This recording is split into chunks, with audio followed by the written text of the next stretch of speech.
बच्चों नमस्कार। कक्षा 12 भौतिक विज्ञान के पहले चैप्टर में आगे पढ़ेंगे। निरक्षीय स्थिति में वैद्युत क्षेत्र की तीव्रता। ए बी कोई वैद्युत द्विध्रुव है जिसकी निरक्षीय स्थिति में इसके मध्य बिंदु O से R दूरी पर कोई बिंदु P है जहां पर वैद्युत क्षेत्र की तीव्रता निकालनी है।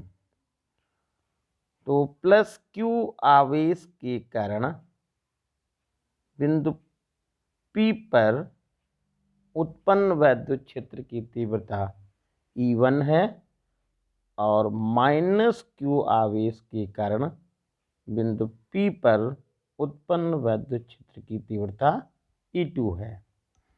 क्योंकि वैद्युत क्षेत्र की दिशा प्लस आवेश से दूर होती है और माइनस आवेश की ओर होती है।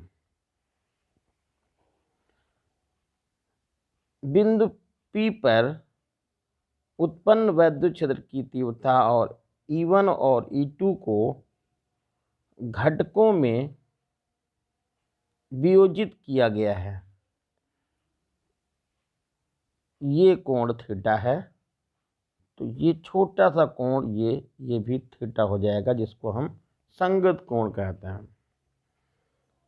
E1 को घटकों में डिवाइड करने पर इसका क्षैतिज घटक E1 cos थीटा होगा और ऊर्ध्वाधर घटक E1 sin थीटा होगा। ये कोण ये भी थीटा होगा। इसके करस्पॉन्डिंग एंगल यानी एकांतर कोण ये भी थीटा होगा। E2 को घटकों में डिवाइड करने पर इसका क्षैतिज घटक E2 cos थीटा और ऊर्ध्वाधर घटक नीचे की ओर E2 sin थीटा। इस तरह से बिंदु P पर E1 sin थीटा और E2 sin थीटा का मान और दिशा बराबर लेकिन दिशा अलग अलग होने की वजह से इनका परिणामी 0 होगा। इसलिए बिंदु P पर परिणामी वैद्युत क्षेत्र की तीव्रता E1 cos theta plus E2 cos theta के योग के बराबर होगी। माना कि कोई वैद्युत ध्रुव AB के परावैद्युतांक वाले माध्यम में रखा है। इसके मध्य बिंदु O से निरक्षीय स्थिति में R दूरी पर कोई बिंदु P है जहां पर वैद्युत क्षेत्र की तीव्रता निकाल ली है। प्लस Q आवेश के कारण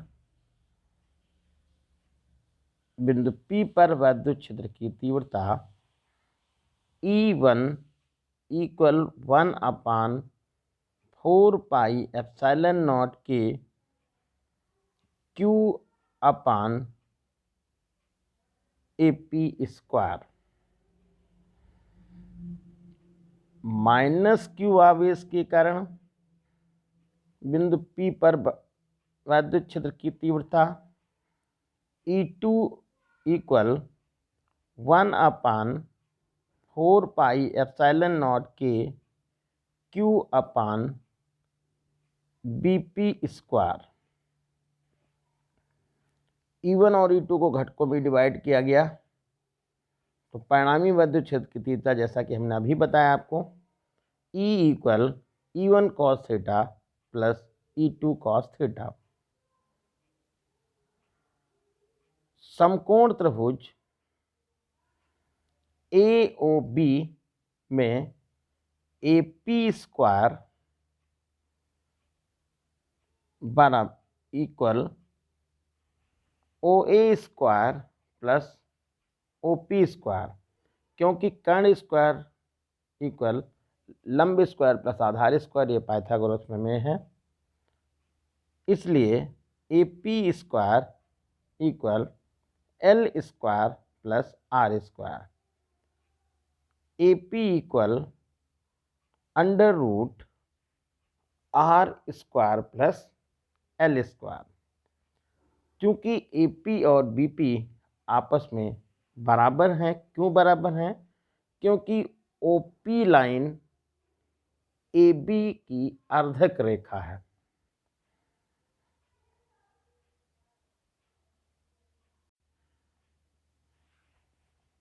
इसलिए E equal E1 cos theta plus E2 cos theta. चूँकि E1 और E2 आपस में बराबर हैं, ये तो पहले से बता दिया गया है।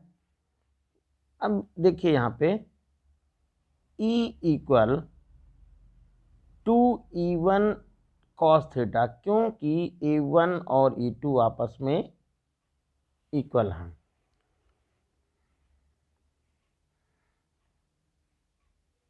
E equal 1/4 pi epsilon naught के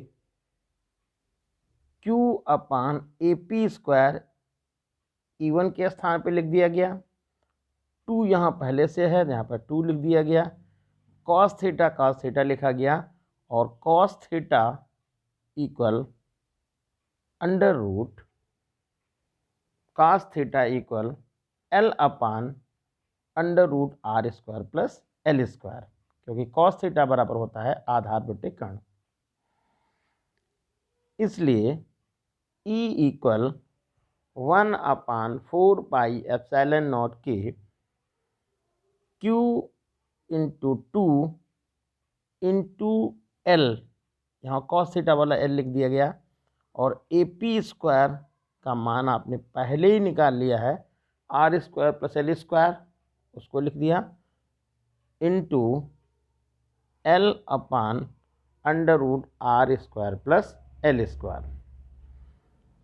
ई इक्वल 1/4 पाई एप्सिलॉन नॉट के Q इंटू 2L, ये लिख दिया गया। और यहाँ पर देखिएगा R square plus L square एक ब्रैकेट में है, और दूसरे में है under root R square plus L square. तो ये पावर 1 है, अंडर रूट का मतलब पावर 1/2 है। तो 1/2 और 1 मिल के पावर होगी 3/2।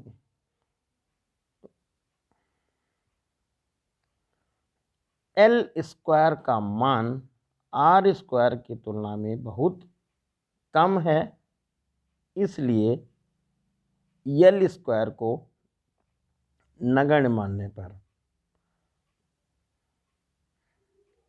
E equal 1/4 pi epsilon naught के Q इंटू 2L, ये P के बराबर है, वैद्युत ध्रुव का घूर्णन कहलाता है। जब एल स्क्वायर को नगण्य मान लिया गया तो आर स्क्वायर की होल पावर 3/2, 2 से 2 कैंसिल हो गया है। E equal 1/4 pi epsilon naught के P अपान आर क्यूब।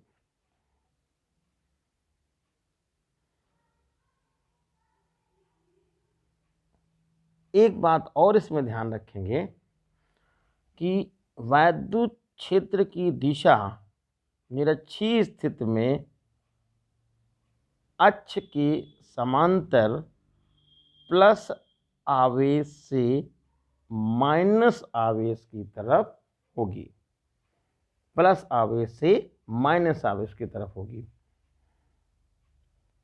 हम उम्मीद करते हैं कि ये डेरिवेशन आपकी समझ में आ गया होगा।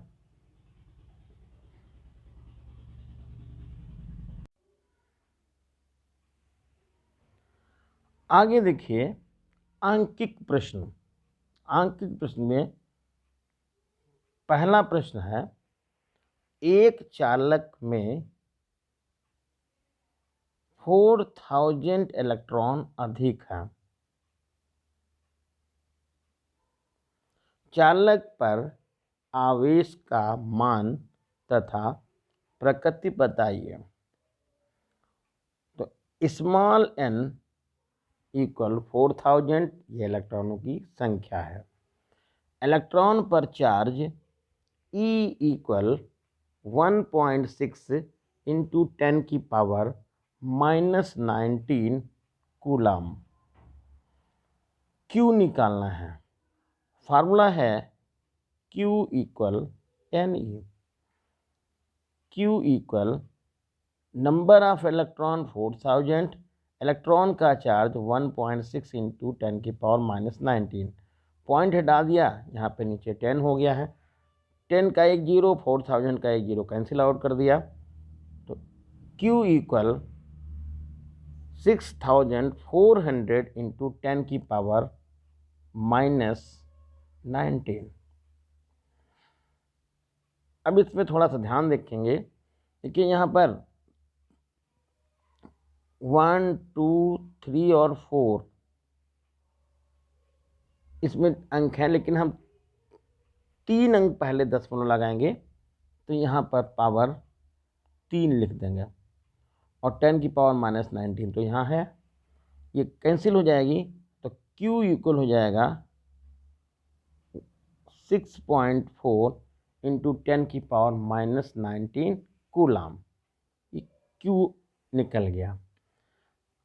चालक पर आवेश की प्रकृति बताइए। चूंकि इलेक्ट्रॉन अधिक है, इलेक्ट्रॉन पर आवेश ऋणात्मक होता है, जो कि इलेक्ट्रॉन अधिक हैं, इसलिए चालक पर आवेश नेगेटिव में होगा। अगला क्वेश्चन देखिए।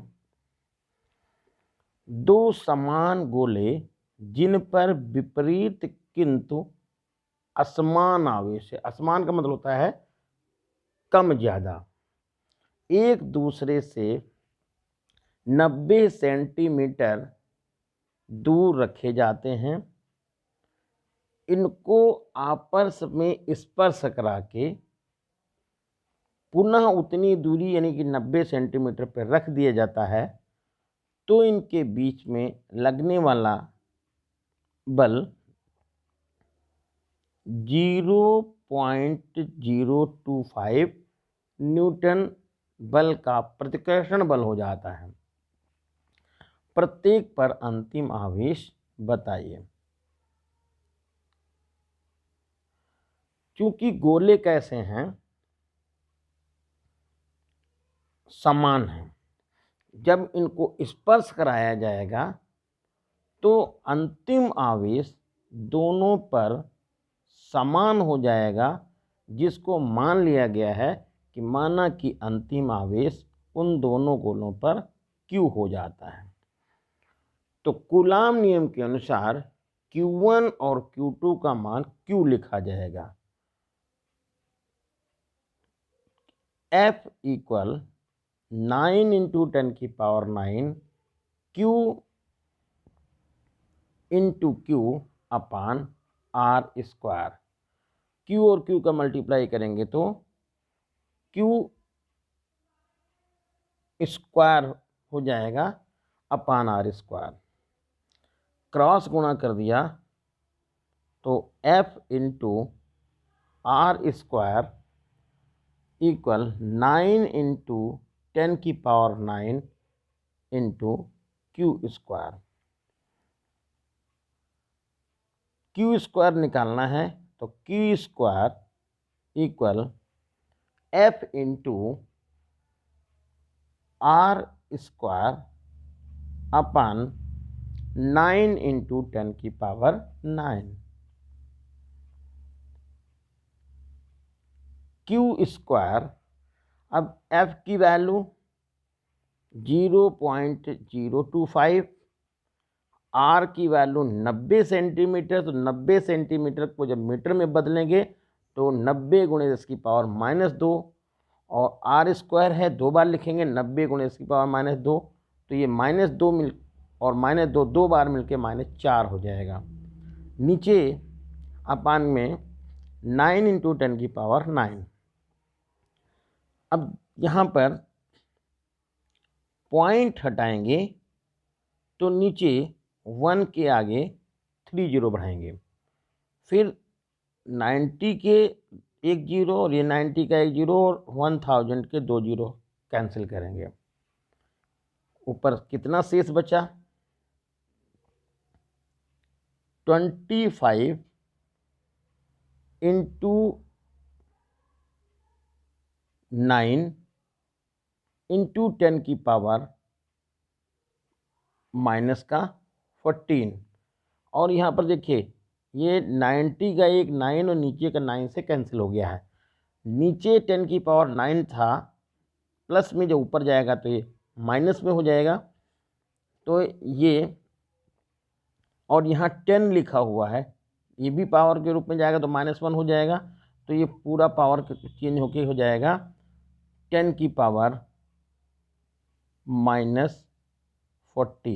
इसको जरा एक बार फिर से देख लीजिएगा। तो 10⁻−14 कैसे होगा? 14 तो ऊपर ही है, यहाँ पर 10⁻9 है और ये 10 मिलके तो 10 हो गया। 10⁻10 जो ऊपर जाएगा 10⁻−10 हो जाएगा, और -10 और -4 मिलके -14 हो गया। अब अंडर रूट जब निकालेंगे, Q इक्वल अंडर रूट निकालेंगे 25 और 9 और 10⁻−14 का, तो 25 का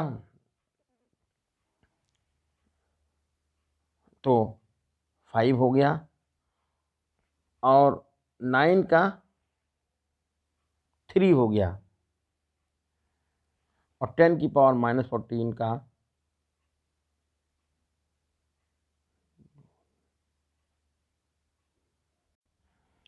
तो 25 इंटू 9 इंटू 10⁻−14 मल्टीप्लाई करेंगे तो 225 आएगा, और 10⁻−14 पावर 2 इसकी हम कम कर देंगे, पॉइंट इधर हम बढ़ा देंगे, तो Q स्क्वायर इक्वल 2.25 इंटू 10⁻−12 आएगा।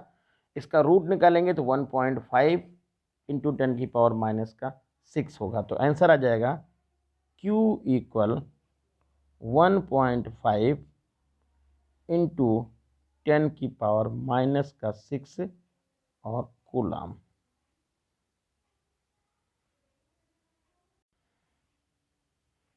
अगला क्वेश्चन देखिए, क्वेश्चन नंबर 3, 92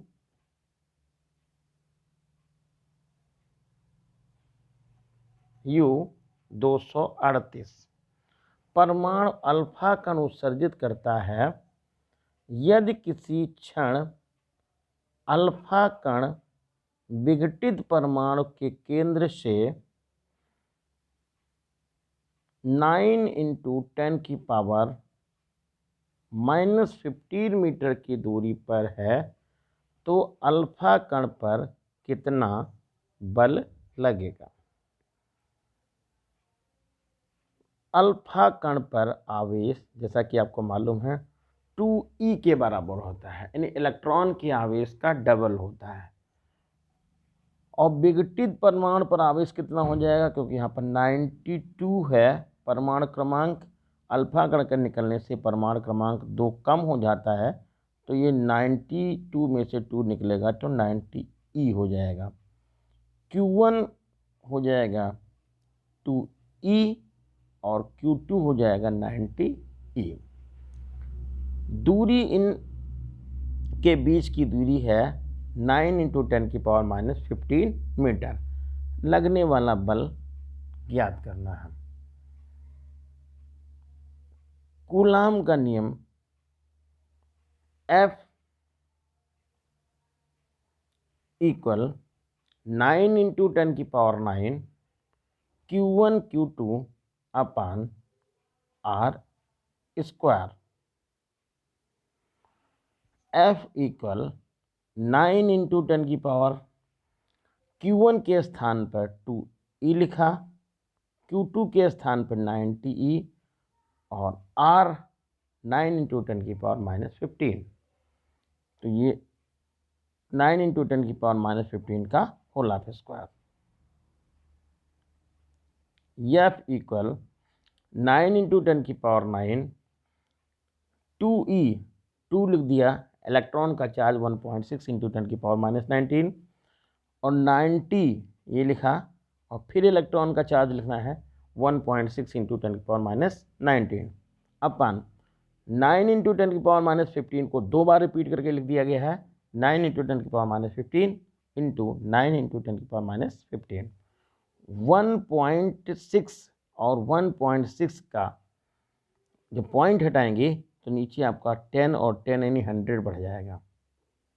9 से यहाँ पर ये 9 कैंसिल कर दिया है, और 10 का एक 0 और 90 का एक 0 कैंसिल कर दिया, और एक 9 और ये 9 भी कैंसिल हो गया है। अब कितना शेष बचा है,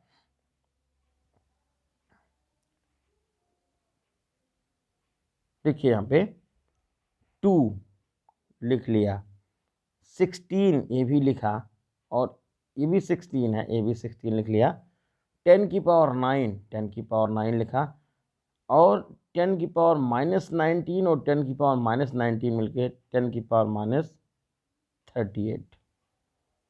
नीचे देखिए 10⁻−15 है, 10⁻−15 है, दोनों ऊपर जाएंगे तो 10 की पावर ये 30 हो जाएगा, क्योंकि नीचे से जब कोई पावर जाती है ऊपर तो उसका साइन बदलता है, तो ये 30 हो गया। यहाँ पर ये 10 और नीचे बच रहा था, इसको जब ऊपर भेज दिया तो 10 की पावर -1 हो गया है। F equal 2 into 16 into 16 into 16 का मल्टीप्लाई करेंगे 256 आएगा, और 2 पहले से यहाँ मौजूद है, तो ये हो जाएगा 512 इनका मल्टीप्लाई।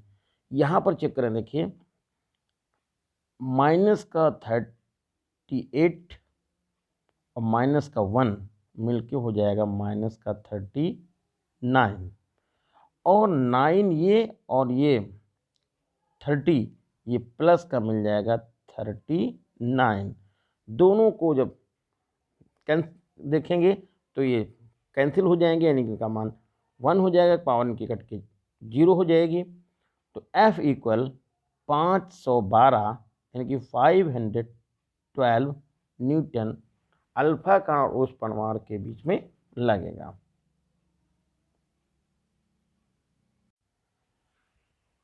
अगला क्वेश्चन देखिए, क्वेश्चन नंबर 4। दो धन आवेश जो परस्पर 0.1 मीटर की दूरी पर हैं, एक दूसरे को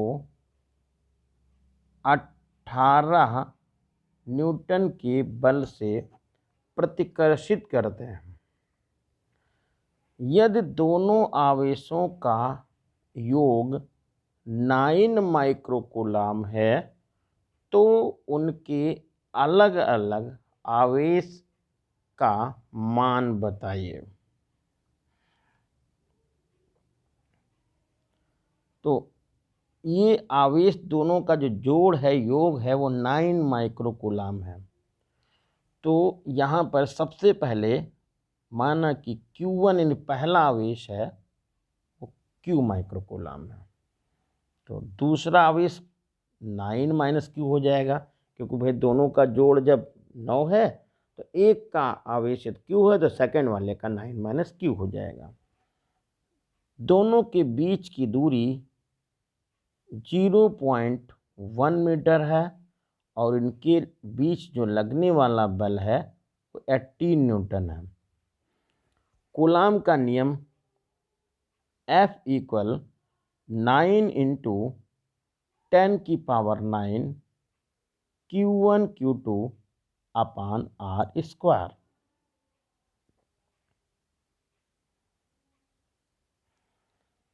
F के स्थान पे 18 लिख लिया, 9 इक्वल 9 इंटू 10 की पावर 9। Q1 देखिए यहाँ पर है, माना आपने माइक्रोकूलाम में, माइक्रोकूलाम को कूलाम में बदलेंगे तो 10 की पावर -6 से मल्टीप्लाई करेंगे। तो Q इंटू 10 की पावर -6, Q2 है 9 माइनस Q माइक्रोकूलाम। इसको भी जब आप कूलाम में बदलेंगे तो 10 की पावर -6 से मल्टीप्लाई करेंगे, तो Q2 के स्थान पे हो जाएगा 9 माइनस Q इंटू 10 की पावर -6 अपान R स्क्वायर। इन R के स्थान पे 0.1 लिखेंगे और यहाँ भी 0.1 लिखेंगे। 0.1 पॉइंट हटाएंगे, इस भी 0.1 का पॉइंट हटाएंगे तो ऊपर 10 और 10 लिख जाएंगे।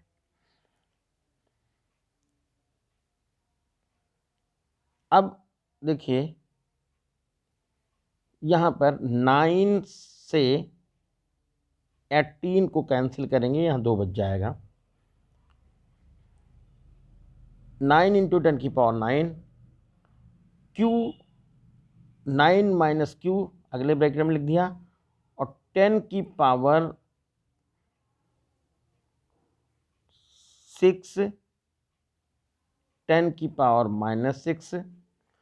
अब और यहाँ पर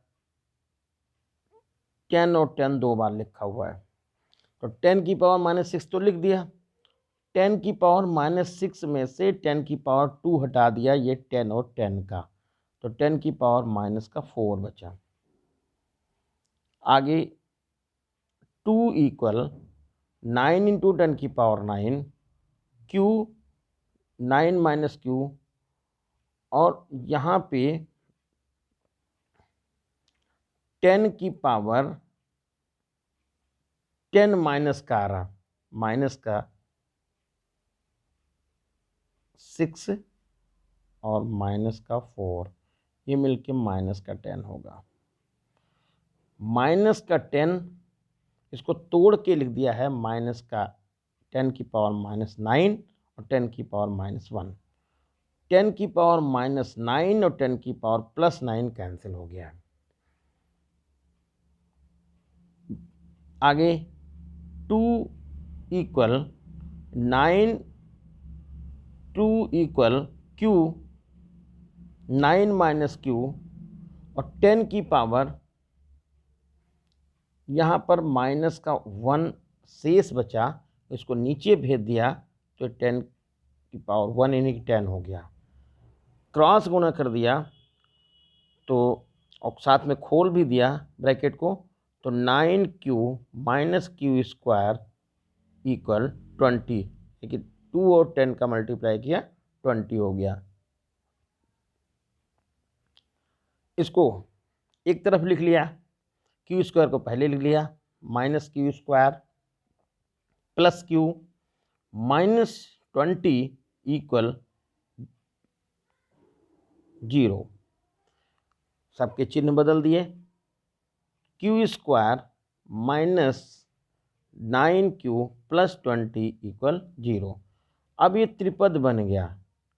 त्रिपद में देखिए यहाँ पर ये कांस्टेंट है, इसमें 20,